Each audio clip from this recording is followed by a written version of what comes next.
Bueno, señores, vamos a hablar un poquito de lo que va a pasar en el Senado de la Nación, la primera Cámara que empieza a trabajar en sesiones extraordinarias que comenzarán el jueves. Está con nosotros el senador Ruperto Godoy, que es del Interbloque Federal, es ese grupito de senadores peronistas disidentes, pero que vienen disidentes hace rato. Bienvenido, senador, ¿cómo va? Roberto Basualdo. Perdón, Roberto Basualdo, discúlpeme. Venía nuestro tocayo también, estamos esperando. San Juanino, Perdón, no, estoy distraído, discúlpeme. Roberto Basualdo, ¿cómo anda? ¿Bien? Bien, gracias, muy bien, muy contento. Bueno, senador, a ver, se van a tratar tres temas: pliego de embajadores, pliego de ascensos de altos militares y los dos futuros miembros de la Corte Suprema, ¿no? Exactamente. Bueno, mañana es una sesión simple donde nosotros le damos aceptación a los pliegos.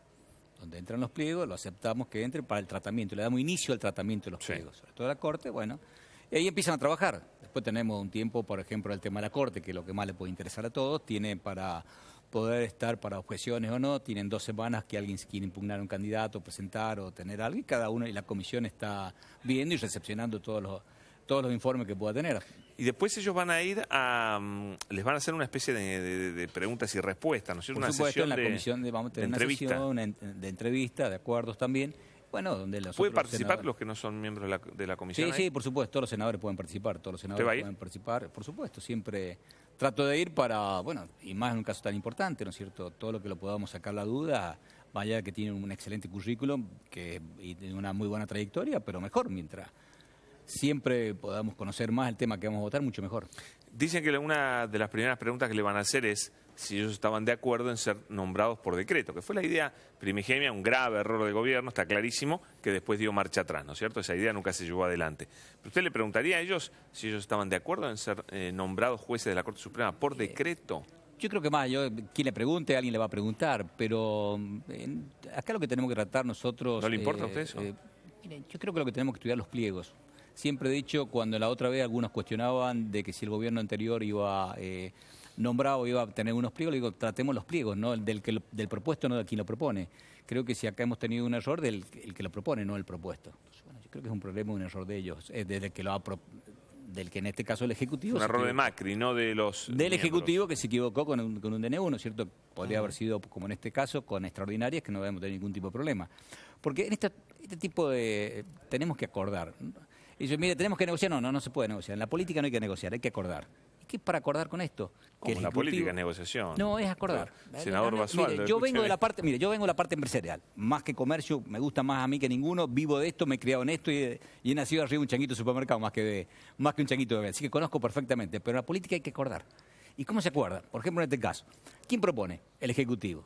¿Qué manera de acordar? Que el Ejecutivo propone y el Legislativo lo vota. Le da el visto bueno. De la única manera que podemos acordar en este caso es que sea algo con una trayectoria intachable. Entonces, eso es acuerdo. ¿Y esos son los miembros de los Hasta ahora no hay ninguna queja, al contrario, toda la ONG que hemos consultado extraoficialmente lo han dado de primera, el currículo que tienen los dos son muy buenos. ¿No surgió nada raro? Hasta ahora no.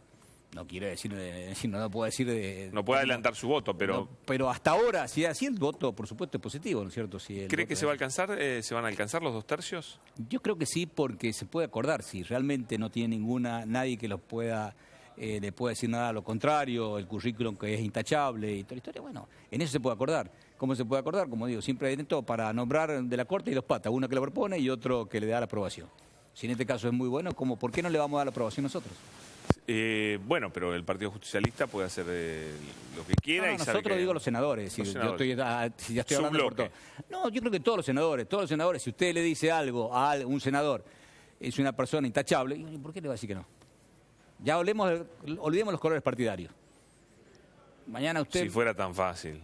Bueno, pero es que eso es lo que tenemos que hacer. ¿Cuántos buenos candidatos han sido rechazados a varias cosas? No, está bien, pero creo que lo que tenemos que tratar... Que prime la racionalidad, es lo que todos esperamos. Ahora, ¿escuchó hablar de la negociación supuesta? No sé si es verdad o no, de que, bueno, votame estos 2 miembros de la Corte, que en unos meses ampliamos la Corte a 7 miembros, de 5 a 7, se puede hacer por ley, y entonces ahí el justicialismo puede colar a algún candidato. No, mire, en eso se hablaba, pero hace mucho, pero no por este tema. Siempre se hablaba porque, fíjese, las cortes que tienen menos de todos los países, si vamos a comparar con otros países, por ejemplo, Uruguay, que es más chico que nosotros, tiene 5, Bolivia 7 y el resto tiene más de 9. Todo el resto. Entonces, teóricamente, para poder descongestionar más y podríamos llegar a tener, pero es otro tema totalmente aparte. Que si no tiene ¿No que venir escuchó nunca que había esta negociación escuché por que en algún lado? algunos... No negociación, escuché de hace un par de años en el Congreso que tendríamos que nosotros... No, yo digo de ahora, este nuevo gobierno, con Pichetto, con... No, esta conversación siempre se ha escuchado, pero siempre se ha escuchado por decir, bueno, hemos estado comparando con otras legislaciones, pero no hemos comparado este año, ni el año anterior, ni el anterior. Le puedo asegurar que hace más de 3 años que venimos con algunas comparaciones, pero no por este caso puntual. No cree que eso vaya a ocurrir, digamos, por lo menos no escuchó nada. Hay que tratarlo y no hay ningún tipo de problema. Si mejoramos la justicia y mejoramos el funcionamiento, bienvenido sea, pero no que tiene que ser condición para poder votar estos pliegos. Se habla mucho del bloque, de los líos que hubo en el bloque del Frente para la Victoria en diputados. Creo que es muy diferente la situación en el Senado. ¿Usted cómo se lleva con Pichetto? Bien, tengo excelente relación, no tengo ningún tipo de problema. Por supuesto, cada uno participa en diferentes bloques, pero tengo buen diálogo. Pero teniendo en cuenta que ahora ya no está más en el poder el kirchnerismo, ¿no es cierto? ¿Se abre una puerta para que, por ejemplo, el interbloque de peronistas disidentes como el bloque que usted integra puedan acoplarse al bloque del justicialismo? Yo creo que a veces podemos votar juntos, ¿qué es lo que es? Usar el sentido común, ¿qué es lo mejor para el país? En este caso, acordar los temas de los pliegos de la Corte, aprobarlos, darle 2 tercios. Creo que sí es bueno para el país, pero ¿por qué no? No, pero estoy hablando un poquito, ir un paso más allá. No, indudablemente... La salida del kirchnerismo al poder marca, la pérdida de la presidencia marca un cambio muy importante para el peronismo, ¿no? No se puede negar eso, ¿no? ¿Puede haber un reacomodamiento dentro del bloque? Indudablemente que en el bloque de ellos algunos van a ser, decir, más sector de la cámpara, ¿no es cierto? No sé quiénes son los que están los senadores más ultras, kirchneristas o más el no por el no, ¿no es cierto? Y otros que van a ser más pensantes, que van a decir, bueno, si esto es bueno para el país, bueno para mi provincia, es bueno para las intendencias. Bueno, sí. Lo que queremos todo es que el país vuelva a recuperar confianza. Fíjese, la falta de confianza, ¿cuánta plata de más hemos pagado por falta de confianza? Falta de confianza e intereses. Estados Unidos en el 2008 tuvo la crisis, puso tasa cero. Sí. Tasa cero, nosotros no aprovechamos. Tasa cero quiere decir que Estados Unidos de 3 bajó menos 1 punto, la región bajó a 5 puntos, nosotros teníamos de promedio 12 puntos, 7 puntos más, por falta de confianza. 7 puntos más en 250.000 millones de dólares que debemos, prácticamente son 15.000 millones de dólares por año de más. Plata, ¿no? ¿Se acuerda en 2008 cuando nosotros lo prestó Chávez una plata? ¿Qué es lo que hizo él? Lo prestó al 15 y él sacó un bono al 8. Él tenía más confianza ese tiempo que nosotros. Por esa confianza se ganó 7 puntos. Sí. Es falta de confianza. Nosotros tenemos que recuperar la confianza y eso lo vamos a recuperar entre todos. Senador Basualdo, ustedes apoyaron a Massa, ¿no?, en la última elección. Sí, trabajamos con él. ¿Y siguen trabajando con él? Estamos trabajando, no en el Senado, porque en el Senado no hemos trabajado. Nosotros seguíamos trabajando en el Interbloque Federal. En el Senado no tenía él ningún senador que entrara por el Frente Renovador, pero ahora sí, Dios quiera que podamos trabajar juntos. ¿Qué pasa si Massa decide en algún momento volver al justicialismo? Bueno, cada uno puede decir, yo represento en San Juan un partido que se llama Producción y Trabajo. Dentro del Frente Renovador hay gente que trabajaba con el peronismo, con el radicalismo y con otros partidos. Cada uno puede trabajar en el partido que le guste. Me espero un minuto, senador, que sí, la tengo a Laura Rodríguez Machado, senadora jefe del bloque del PRO en el Senado de la Nación. Senadora Rodríguez Machado, muy buenas tardes. Pablo Dugan la saluda. ¿Cómo le va? ¿Qué tal? Muy buenas tardes. Bueno, ¿cómo ve el inicio de las sesiones extraordinarias? ¿Qué esperan, qué expectativas tienen para este comienzo mañana de las sesiones? Mire, las expectativas son de las mejores. Venimos hace unos minutos de tener una reunión todos los jefes de bloque, tanto del oficialismo cuanto de la oposición, con el jefe de gabinete Marcos Peña y Gabriela Michetti también, conversando un poco de cómo vemos este futuro de relaciones institucionales, ¿no es cierto?, entre el Senado y el Ejecutivo. Y la verdad que fue una reunión de muy buen tono, muy buena calidad de la participación de todos los jefes de bancada, cada uno manifestó sus opiniones, cómo veía la agenda legislativa futura, pero por sobre todas las cosas se acordó que este tipo de reuniones de diálogo van a ser una operatoria o un procedimiento de manera permanente, ¿no?, estructural, que se va a hacer la forma de cómo se maneje el diálogo entre oposición y oficialismo dentro del gobierno. Está muy bien. Senadora, ¿qué tan fácil es conseguir los 2 tercios en el Senado para los 2 candidatos a miembros de la Corte Suprema?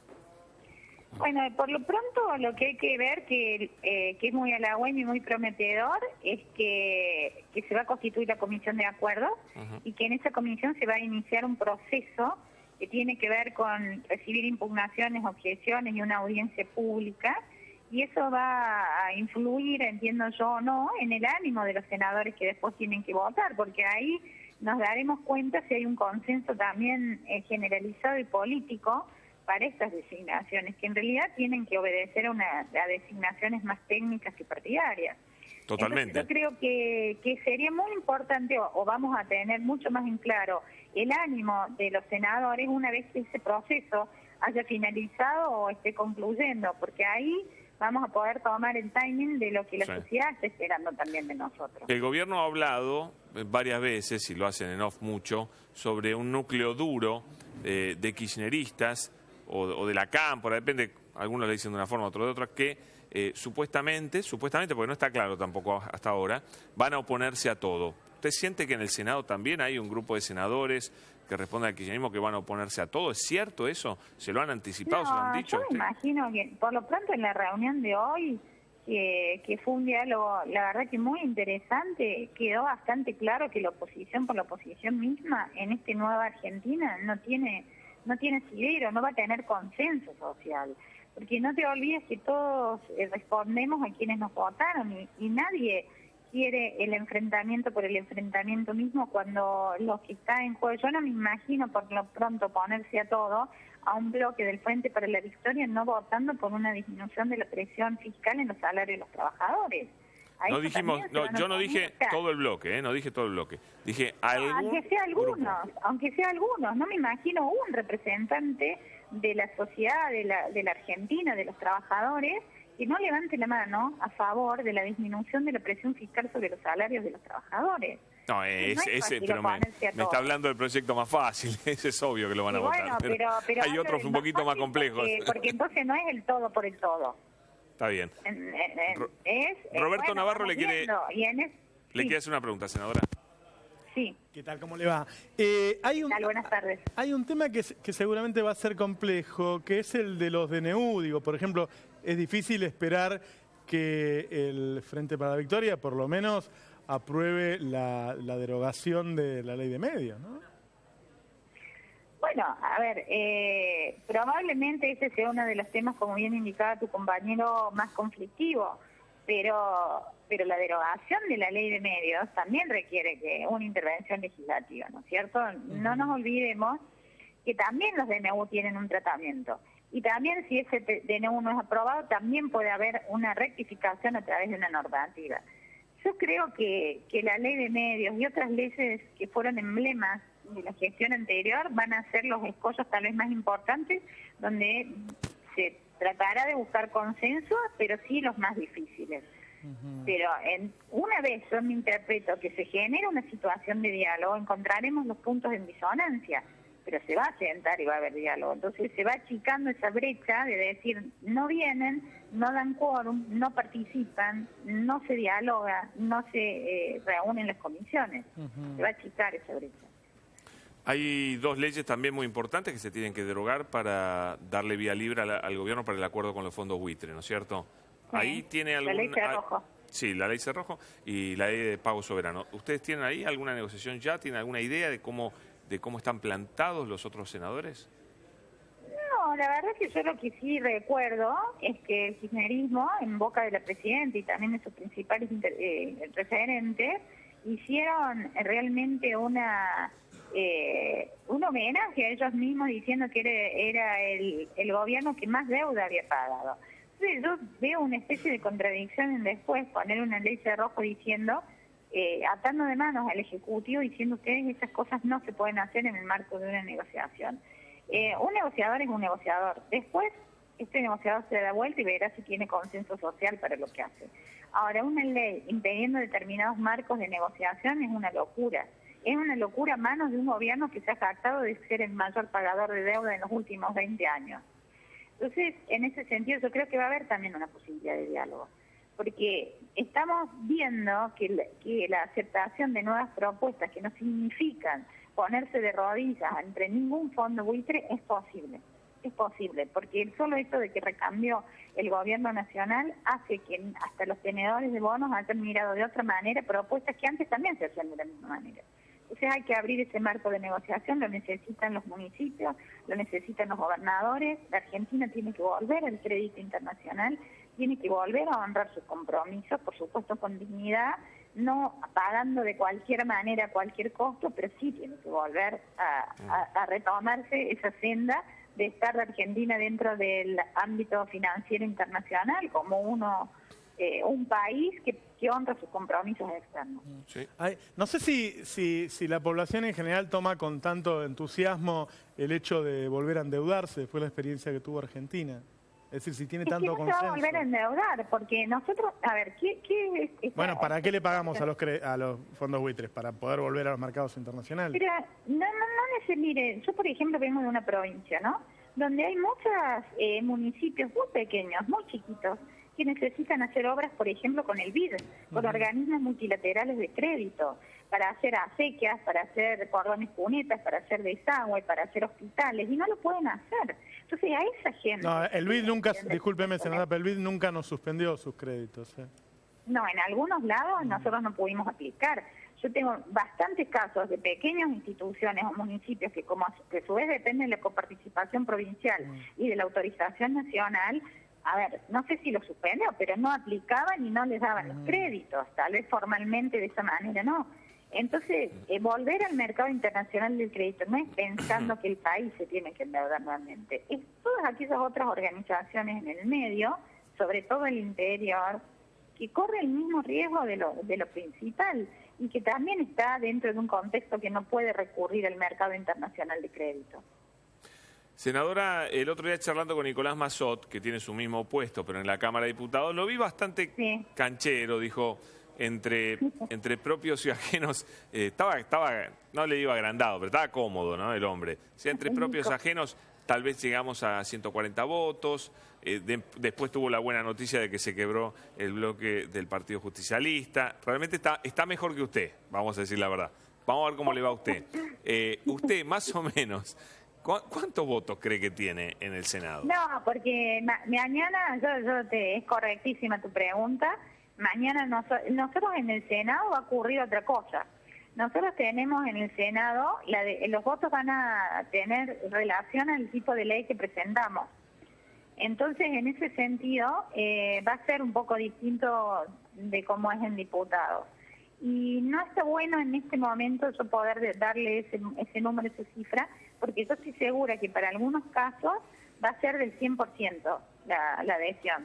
Y en otros casos tal vez no logremos aprobar la ley. Pero por lo que yo puedo ver en la reunión de hoy y la relación que hay entre el senador y el gobierno de la provincia y ser los ojos del gobernador en relación a su diálogo con el gobierno de la nación, yo creo que es bastante prometedor la posibilidad de que se llegue a acuerdos, ¿no es cierto?, en general. Bien. Con la oposición. ¿Y usted ve la posibilidad de que ocurra algo parecido en el bloque del Partido Justicialista del Frente para la Victoria a lo que pasó en el bloque de diputados? ¿Que se rompa o que haya una decisión de algunos diputados? No tengo demasiados datos de internos y sería para mí muy arriesgado dar una opinión, pero en prima facie, si me lo pregunta por lo que pude observar, no hay esa, por el momento no existe esa posibilidad. Al interbloque federal lo cuentan como, digamos, senadores más cercanos a posiciones de gobierno. Hemos dividido, yo me he hecho una idea mental de cómo sería la relación con él. Entonces yo digo, todos aquellos que forman parte de Cambiemos, que no significa que en algún momento algún senador no pueda coincidir, pero lo pongo como en una luz verde donde hay mucha posibilidad de trabajar en conjunto y que voten nuestros proyectos, al bloque federal, al bloque a Massa y a todos esos otros bloques con algunos partidos provinciales, un amarillo, que yo digo que tal vez apoyen de acuerdo a la normativa que se trata, y aquellos que están en un rojo, que va a ser muy complicado y muy difícil llegar a un diálogo, pero hay diálogo, pero hay alguna posibilidad de convencerlos. ¿Y a quién pone en rojo? Ahí, ahí no habló de bloques, dijo. No me dijo si es. Si pone general, a todo el bloque del Frente para la Victoria. La oposición del Frente, sí, pero nosotros pensemos, ¿no es cierto?, que muchos senadores representan también a su provincia. Entonces, yo, por ejemplo, el tema en Córdoba, bueno, no tenemos senadores del Frente para la Victoria, pero pongo el ejemplo de Córdoba, que es el tema de la caja de jubilaciones. Si tuviéramos que trabajar en ese punto, yo le aseguro que estarían de acuerdo también los senadores, porque hay cuestiones que van más allá del bloque, sino que tienen que ver con volver a poner a tu provincia en una situación mejor que la que estaba, Bien. ya sea de obras de infraestructura, crédito solicitado, Bien. distribución de la coparticipación. Está clarísimo, senadora. Mucha suerte entonces mañana con el inicio de las sesiones. ¿Eh? Y suerte con... Bueno, es con- a las 12 Sí. el inicio y a las 11 el labor parlamentaria. Ahí estaremos. Y bueno, va a tener mucho trabajo por delante. Va a ser bravo lo suyo. Así que le deseamos no, suerte. Pero esperemos, no sé qué habrá dicho Nicolás Mazor, pero sí, vamos a trabajar con Bueno, ahínco. suerte. Gracias, Muchas senadora. Muy gracias. amable. Hasta luego. Bueno, vamos a hablar con uno de los puntitos amarillos, justamente, que es el senador Basualdo, que está en amarillo. Está en amarillo. No del PRO, sino porque está en amarillo. Bueno, no sé, calculan que van a acompañar al gobierno, pero tampoco hay seguridad. Nosotros lo que queremos es todo lo que sea bueno para el país, como antes también. Antes, cada vez que teníamos que votar, en algunos temas ha sido unánime en el Senado también, ¿no es cierto? Y creo que también en diputados. Y en algunos otros, bueno, nosotros decíamos nuestro punto de vista, que creíamos que se puede mejorar. En Bueno, esto pero es lo acá mismo, Roberto ¿no? planteó algunos puntos más ásperos, más Y difíciles, no a tan mí me fáciles. parece que el tema de la ley de medios lo veo como el más complicado, ¿no? Primero está bien lo que dijo la senadora, porque fue una bandera del gobierno anterior. Sí, sí. Y también va a haber un fuerte lobby seguramente del grupo que más se juega en esto para convencer a algunos legisladores de que aporten su voto. Pero el que se siente a votar, digo, tiene que reconocer que es una ley que salió por una amplísima mayoría y que la Corte ya declaró constitucional. Sí, por supuesto. En el caso particular, Interbloque Federal la votamos en contra, ¿no es cierto? Pero bueno, todo lo que se pueda mejorar. acompañaría bien, los cambios? Los cambios habría que estudiarlo bien cuando lleguen, pero hasta ahora en gran parte lo acompañaríamos. En gran parte, hay que estudiarlo mejor. Todo lo que sea bueno, pero bienvenido sea. O lo que creemos que sea bueno. Las leyes para poder cerrar con los buitres, ¿las acompaña? En eso sí. Le explico por qué. En el otro también me dijo que sí. No, también, por supuesto, pero en esto yo creo que en el otro nosotros voté en contra de la ley, el otro ya la había votado en Claro. contra, en esto, pero en esto el país lo necesita, nosotros tenemos que arreglar, es decir, nosotros ya estamos emitiendo un bono, no lo queremos endeudar, pero emitimos un bono, y el bono nuestro, hasta el otro día pagábamos 12 puntos, ahora estamos pagando 10 puntos, y si nosotros podíamos estar emitiendo un bono a 5 puntos. El problema es que tenemos Es que una tener oferta muy superior a la que había preparado el equipo económico de Sergio Massa. En la campaña había presentado una Yo propuesta. creo que es algo lógico lo que tiene que pagarse. Acuérdense que también nosotros, si lo que tenemos que hoy para poder estar con ellos, si nosotros no es algo lógico, porque usted me dice, ha sido bueno, yo creo que es lógico. Porque acuérdense también que ellos tenían un fallo a favor, tenían un montón de historias, entonces creo que ha sido lógico. No te digo que usted me dice bueno, yo le digo lógico. Lógico para poder acordar. Bueno, yo creo que es lógico. Y lo bueno que es para nosotros es el ahorro de intereses que vamos a tener. Cuando tenemos que emitir un bono, cuando tiene que venir inversiones, es muy bueno. Es decir, bueno, no es lo mismo emitir un bono a 10%, 12% cuando tenga.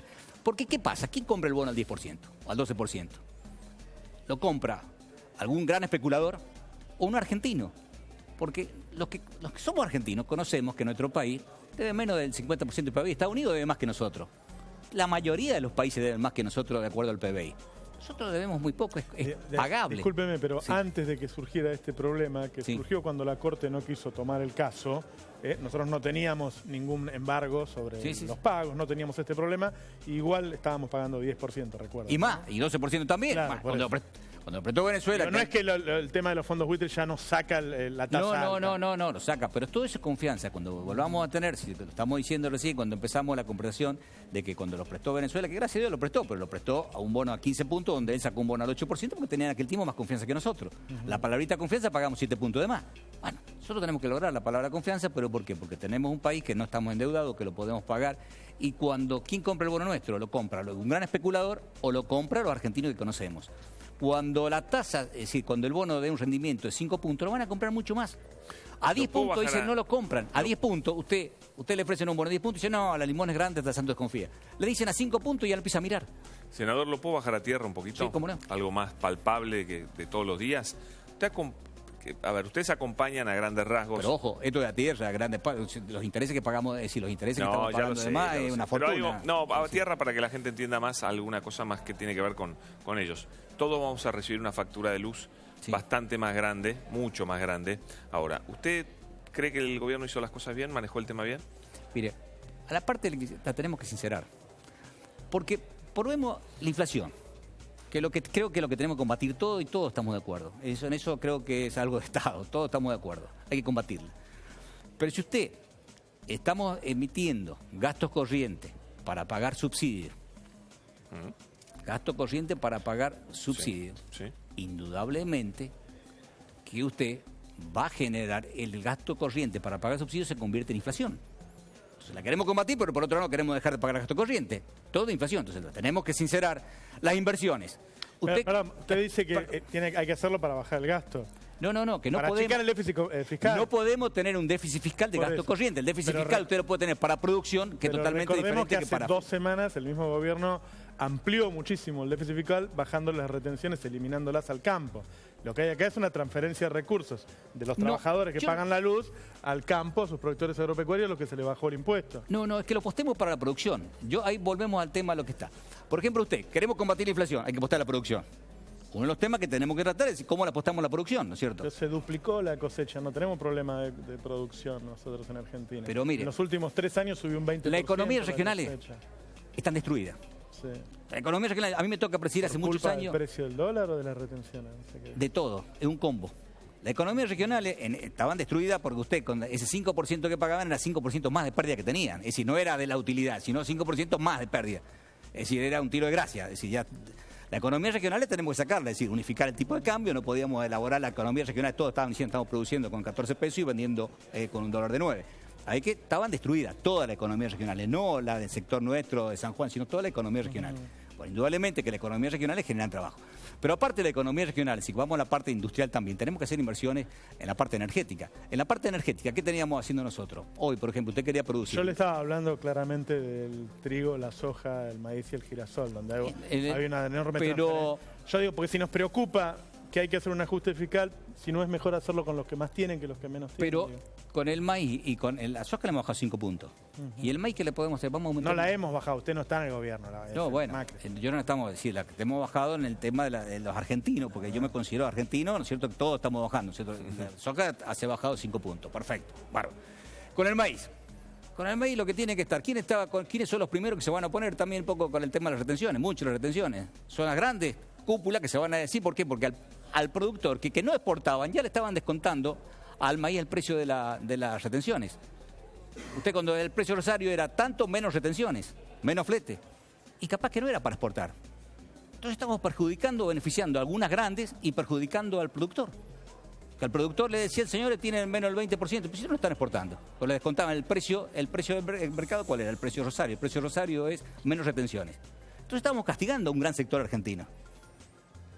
Que con eso coincidimos, ¿no es cierto? El precio del maíz no era el precio, era menos retención. Yo lo que digo es que si hay que buscar equilibrio fiscal, yo lo buscaría por el lado de los que menos tienen y no de un pero es que ahí lo tenemos que hacer. El 82% de la producción agrícola está en manos de 2.500 productores. Es que vamos a producir mucho más. No, yo igual le aviso que no hay mucha más capacidad hoy por hoy de producción. Estamos casi en el límite. 4 o 5 tenían el beneficio de las retenciones. Porque todo lo que consumía en el mercado interno le cobraban las retenciones lo mismo. ¿Quién se beneficiaba con eso? Yo le digo una cosa.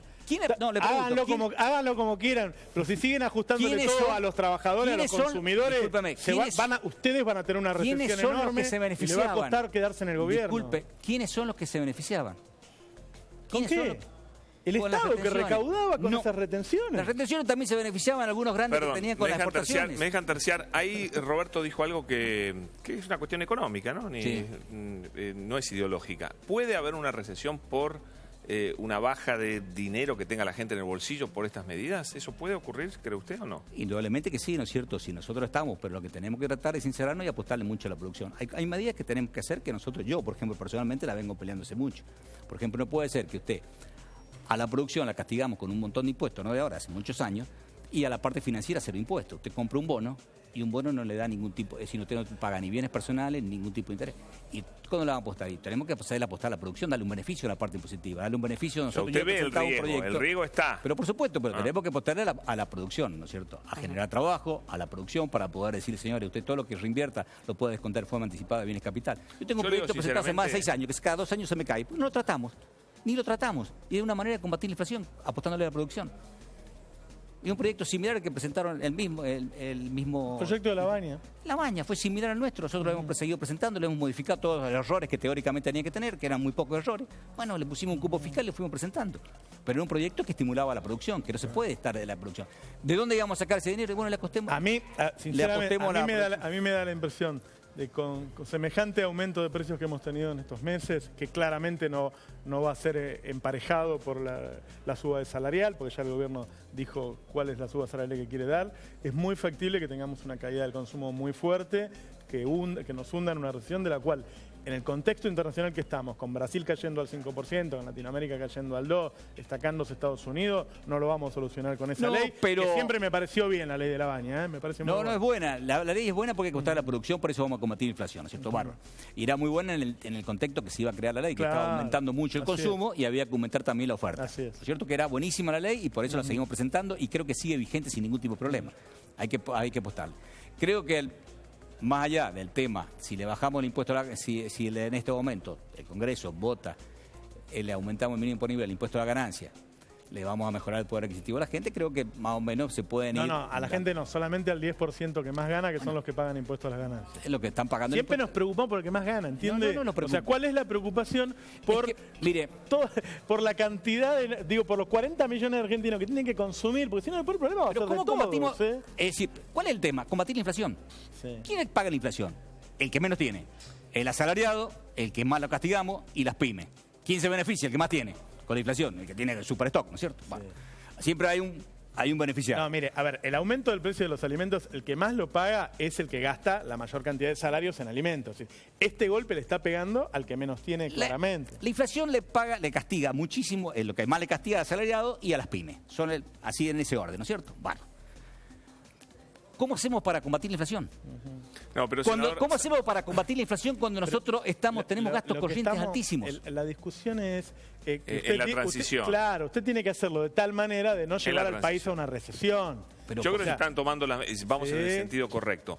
Pero tengo alguna duda sobre los modos en la transición. La transición es complicada, porque la herencia es muy complicada. Yo pienso que ahora se suma más o menos un 250% de aumento en el gas, un 200% en el transporte. Al tipo no le va a quedar nada. Entonces, ¿había que bajar la inflación? Sí. Enorme error del otro gobierno. Dejó pasar 7 años, nos metía con el INDEC. Listo. Ahora hay que arreglarlo. Si usted lo arregla, usted...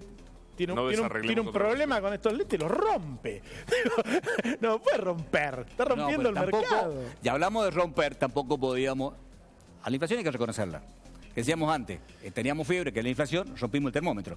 Destruimos el INDREC. Sí. Ahora no tenemos termómetro, está cerrado. Bueno, ahora tenemos que crear un termómetro, ¿no es cierto? Bárbaro. Tenemos que tener un termómetro para poder decir lo que tenemos nosotros, pero tenemos que apostarle a la producción.